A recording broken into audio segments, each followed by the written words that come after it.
はい、こんにちは。森のワークベンチザーキョンでございます。それでは、タミヤのチーム鈴木エクスター、前回ここまで行きました。あとはこの中身で中身の、こういうところに一部、パーツはつくんですけど、大した量はないです。で、あとはカウリングですね、今回。カウリングを取り付けて完成に持っていきたいんですけれども、一番最初カウリングの下地調整、引けとか、削り取ってた時に、これ研ぎ出しの邪魔になるんじゃないかなってことで、リベットじゃないんですけどね、ファスナーと、それからクイックファスナーって言ったかな、なんて言ったかな、ファスナー、それからキャップボルト、これがこのデカールですね。デカールの62、63、64番、デカールで表現されてるんですよ。で、それを全部削り取っちゃいました。で、それを再生しなきゃいけない。で、これは伸ばしランナーからやってみたいと思います。伸ばしランナーのね、先っちょを線香で炙るとピューとネジの頭みたいになるんで、それをつけていきます。で、当然ね、リューターで1段落としたじゃないですか。そのサイズに合わせないといけないので、そこまでできるかどうか。あとはキャップボルト、これはどうなのかな。キャップボルトって要はあれです。六角レンチで緩めたり締めたりする六角形のへこみがついてるっていうネジですね。ネジ頭の先端に、ネジ頭に六角形のへこみがついてる。でそこに六角レンチ入れてクイックイと回していくというのがキャップボルト。キャップで合ってんのかな。カップに見えるんだけどね、キャップって帽子だよね。なんでキャップっていうかわかんないんですけど。それからファスナーは、デカールのようにこのマイナスの溝が彫ってあります。ここにコイン使うかどうかわからないですけど、多分専用の道具があると思うんですけど、僕はコイン使ってたな。コイン使ってたかな、マイナスドライバー使ってたかな、ちょっと覚えてないです。でその再現をやってカウルを取り付けて完成に持っていきたいです。それからこれできるかどうかちょっとやってみないと分かんないんですけど、車体各部を見ると、例えばこのリアアクスルの先端、軸の先端プラスのネジ見えちゃうんですよ。それから液パイのこのネジとかね、液パイの上のカバーのネジとかね、それから車台左側にもフレームをこうエンジンユニットに留めているネジとか、その辺のネジの頭がちょっと目立つんで、プラスがね、だって実車でね24倍したらこんなでっかいプラスネジになっちゃうんで、それおかしいんで、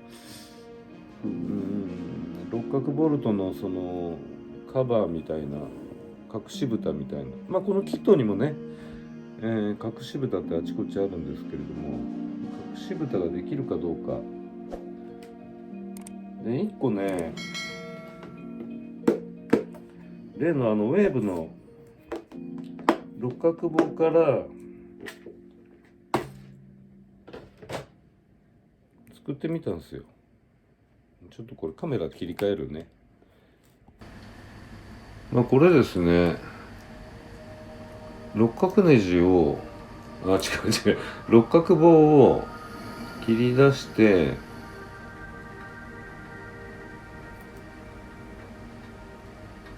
で裏側をリューターで彫っただけです。でこれは一応プラスのネジの頭のサイズに彫ってるんですけどね。ただこれ使わなかったのは見えなくなるほぼほぼところだったんで、どこだったかな、違う、ここ用に作ったのか。このスイングアーム、ここネジ見えますよね。ここ用に作ったと思うんですよ。まだ色塗ってない。違うね。そっか、これでいいのかな。こんな感じでここにボルトが入ると、こういうのを作っていきたいなと。ちょっとそれをまずやってみましょうかね。ボルトの再現から。でまず頭がね、さっき前に試しで作ったやつ、これもうちょっと彫ってみました。周りはもうこれが限界ですね。これ以上は彫れないです。もう崩れる寸前。フレームのね、ここ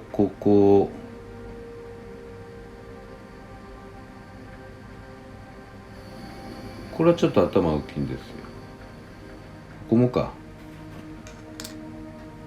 サイズ的には頭がだいたい 1.7 ミリぐらいかな。そうすると 1.5 ミリぐらいの直径。そうすると3ミリの2ミリだ。で大体でいいんで、ある程度やっぱり、でも大体どうやっても揃えた方がいいよね。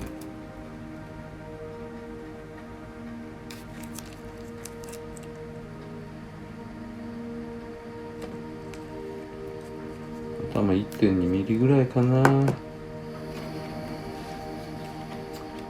およそ 1.2 ミリぐらい。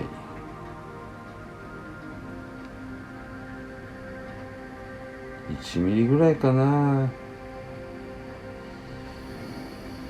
高さね。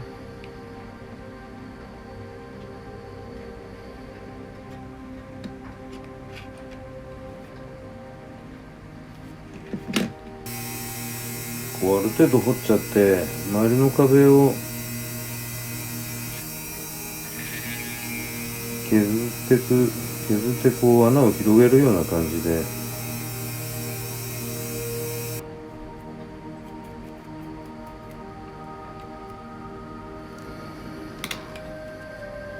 そしてどこかに飛んでいった。実際ねこれ六角じゃないかもしれないんですけどね、ここにこう収まるとね、多分ね浮いてると思います。だから接着はどうしようかな。瞬着でもいいですけどね。このネジを外すってことはないと思うので、こんな感じで進めていきますか。はい、でそのカウルなんですけどね、アッパーカウルは、大きめのファスナーがここ、こんな感じでちょっとへこましてますね。であとこのウィンドシールドを留めてるちっちゃいネジ、これはキャップボルトですけど、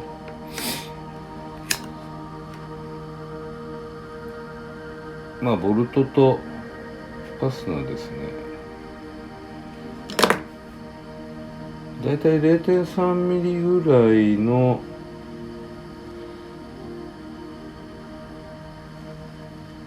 飛ばしランナーができればいいのかねと、何本かね。でここにね穴を開けてあるんで 0.3 ミリのそこを通ればいいです。こう通ればね。線香って英語でなんて言うんだ。線香で破るんですけど、これをねこれを単純に破るとどうなるか。こう頭がこう潰れていくんですけれども、ちょっと見にくいかもしれない。よーく見ていただくと、これちょっと斜めになっちゃったけどね、この下なんですよ問題。斜めにこうなっちゃう。でこんな斜めになってるやつは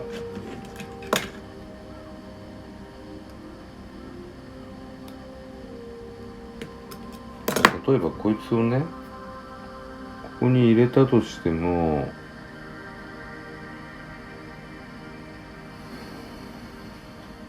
浮いちゃうんですよ。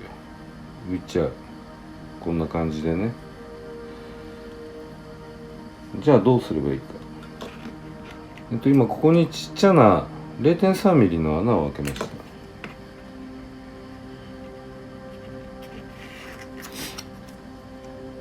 でここに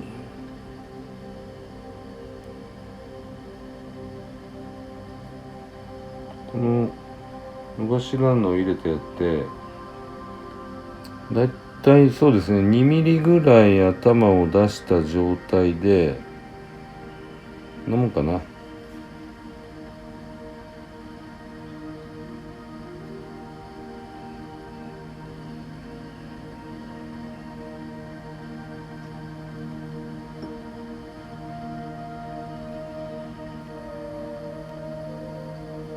そうすると比較的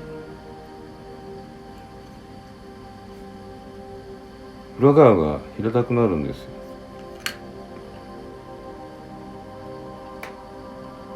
で単純でこれを仕込んでいくと、ちっちゃいからこんな感じですね。これぐらいの下側の隙間なら許容範囲ではないでしょうかね。で頭が出てるこの先端がこう飛び出るじゃないですか。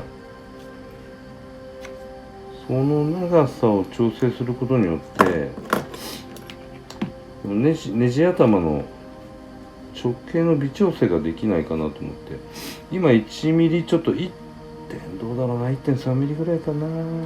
さっきのはね、じゃあ2ミリぐらい、2、3ミリ、極端なお話、もうちょっと長め、3ミリぐらい出してこれやってみましょうかね。どうなるか。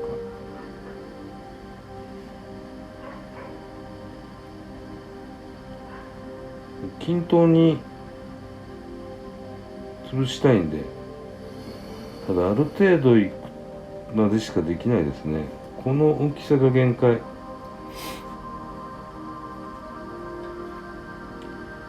そうするともっと太い、伸ばしランナーが必要です。ちょっと今端っこから取ったんでねテーパーがかかっちゃってるんですけど、これやっぱり2ミリぐらいかな。このもん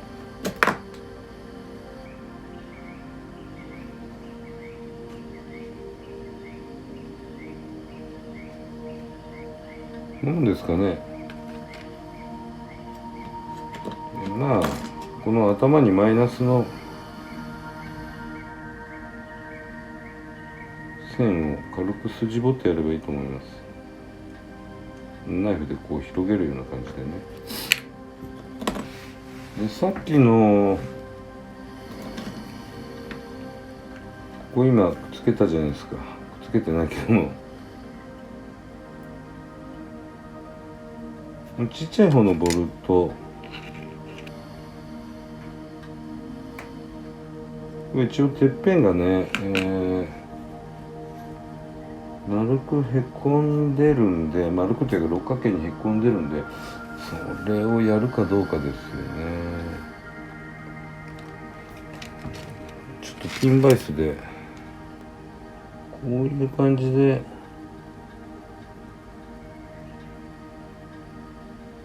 グリグリグリとやってれば、まあ一応丸く多少はへこんでますね。まあこの辺は好き好きでいいでしょう。こんな感じで、ボルトとファスナーをね作っていきます。車体全体ですね。カウル全部です。まあこんな感じでね、黒いえのきができるわけですよ。